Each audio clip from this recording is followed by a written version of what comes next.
मैं कौन हूँ, आज हम इस विषय पर बात करेंगे। मानव के भीतर सदियों से ये प्रश्न है कि मैं कौन हूँ और मेरे जीवन का उद्देश्य क्या है। यही प्रश्न दीदेवार के भीतर था और दीदेवार इस प्रश्न को खोजते हुए जितना भी उसका ज्ञान प्राप्त कर सका है वो आज आपके सामने रखने जा रहा है।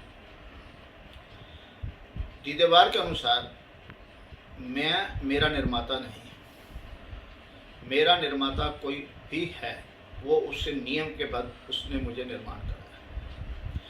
मगर उसके नियम के अंदर मैं मेरे जीवन का स्वामी हूँ, मैं ही मेरा स्वामित्व है और मैं अपने स्वामित्व के अनुसार अपने जीवन को कैसे जीना है उसे पूर्ण रूप से स्वतंत्र हूँ।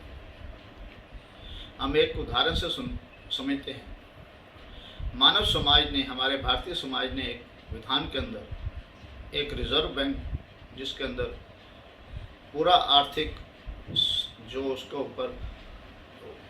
ऊपर वो कंट्रोल करता है और उस कंट्रोल के अंदर उस नियम के अनुसार वो उसके एक पद है जिसको गवर्नर कहते हैं, और उस पद पर जो भी व्यक्ति विशेष बैठ जाता है उसे ये अधिकार मिल जाता है तो जिस भी किसी कागज़ के टुकड़े पर जो अंक लिखकर उसके सिग्नेचर हो जाते हैं वो उस कागज़ के टुकड़े का वो मूल्य हो जाता है।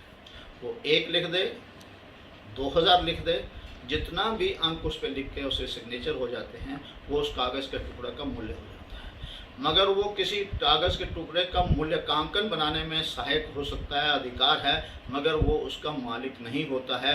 मालिक वही उस टुकड़े का है, उस नोट का है जिसके पास होता है। अर्थात मेरा निर्माण करता कोई भी हो सकता है मगर मेरा स्वामी नहीं है, स्वामी मैं स्वयं ही हूँ। इस उदाहरण से हम समझते हैं।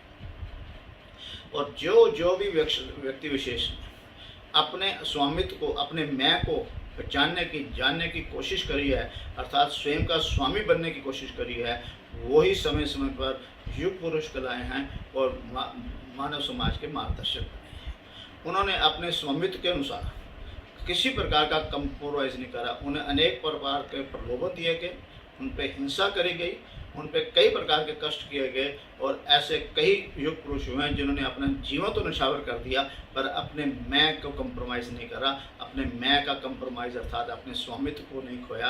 और जो भी अपना स्वामी होता है वो स्वयं से ईमानदार होता है और जो स्वयं से ईमानदार होता है वो ही जगत का मार्गदर्शक बन सकता है। एक उदाहरण से फिर हम समझते हैं कि किसी गाड़ी का निर्माता है, उसको मूल्य देकर मैंने स्वयं उसे खरीदा या किसी ने उसे खरीद कर मुझे तोहफे के रूप में, उपहार के रूप के अंदर, प्रेजेंट के रूप में मुझे दे दी और मैंने उस प्रेजेंट को स्वीकार कर लिया, तो अब उसका मालिक कौन है? वो निर्माता या जिसने उपहार में मुझे दिए या जिसने उपहार स्वीकार करके वो बनाया। और मेरे जीवन का उद्देश्य क्या उस गाड़ी को उपयोग में लाना है या उस गाड़ी की पूजा करते हुए अपने जीवन को निरर्थक करना है और गाड़ी का उद्देश्य को भी उद्देश्यहीन बनाना है। और मानव जगत इसमें भ्रमित हो गया है कि जिसने उसका निर्माण करा है उसकी चापलूसी में अपने जीवन को लगा दिया और अपना जीवन खो गया, अर्थात अपने मैं की पहचान नहीं करा। और पूरा मानव जगत मैं को मारने में लगा है,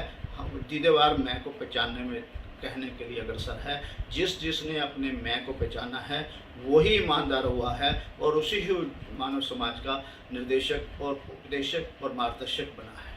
और जो मारने की बात करता है वो हिंसक है और जो व्यक्ति विशेष स्वयं के मैं को मारने पे अपना जीवन वर्ताता है वो हिंसक है, हिंसक है, हिंसक है। और वो जो तू पे निर्धारित है अर्थात उसने स्वयं के मैं को मार दिया है, अपना जीवन निरर्थक कर दिया है और जो जिसका जीवन ही नहीं रहा तो उस जीवन का उद्देश्यहीन हो गया, उसका होना या ना होना दीदेवार के अनुसार वो बेकार है। और दीदेवार हमेशा ही स्वयं का स्वामी बनने के लिए कहता है। जो भी स्वयं का स्वामी है और अपने स्वामित्व में है तो वो अपने आप से ईमानदारी करेगा।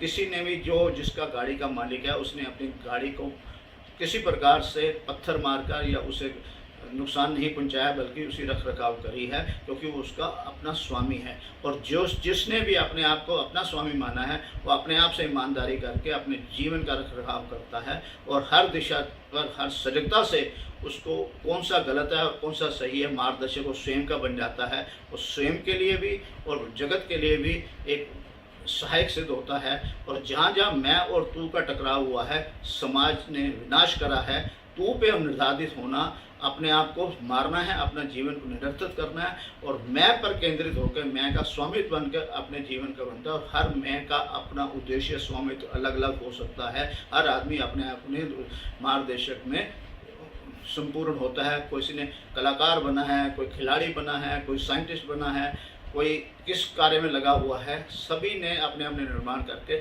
तेरे मैं और मेरे मैं ने हम बनकर समाज बनाया है। और जब मेरे सामने तू और तेरे सामने मैं तू बन के आता हूँ, तो टकराव की नीति होती है। जब भी मैं और मेरा मैं और तेरा मैं मिलकर हम बना है, तो मानव समाज का विकास हुआ है। जब मेरा मैं तू प्रकट हो गया और तेरे मैं के सामने मैं तू बन के आया, तो टकराव की नीति हुई। और आज वर्तमान स्थिति के अंदर पूरा मानव समाज मैं और मैं बनकर हम बनकर इस वर्तमान परिस्थिति को भी, समस्या को भी हम बनकर निकाल सकते हैं। मैं और तू बनकर नहीं बना सकते। और दीदेवार ये निश्चित रूप से यकीन से कहता है, जो भी व्यक्ति विशेष मैं की पहचान करने के लिए अपना मैं का स्वामी बनेगा और मैं से अपने आप को ईमानदारी करेगा, उससे किसी और को ईमानदारी दिखाने की आवश्यकता नहीं पड़ेगी, क्योंकि ईमानदार व्यक्ति कभी गलत काम कर ही नहीं सकता। और जब व्यक्ति दूसरे को ईमानदारी दिखाने की कोशिश करता है, तो ये मान लेना चाहिए कि वो स्वयं से ईमानदार नहीं है। और जो स्वयं से ईमानदारी है, जिस स्वयं का स्वामी है, वो अपनी बात को निश्चित रूप से सजगता से उसे सहजता बनाती है, और सहजता ही उसे जीवन को सरल बनाती है। तेरा मैं तुझे सरल बनाए, मेरा मैं मेरा को सरल बनाएगा, और मैं मिलकर समाज सरल बन जाएगा। और जो व्यक्ति विशेष इस पर चलेगा, वो स्वयं के जीवन को और पूरे समाज के जीवन को आनंद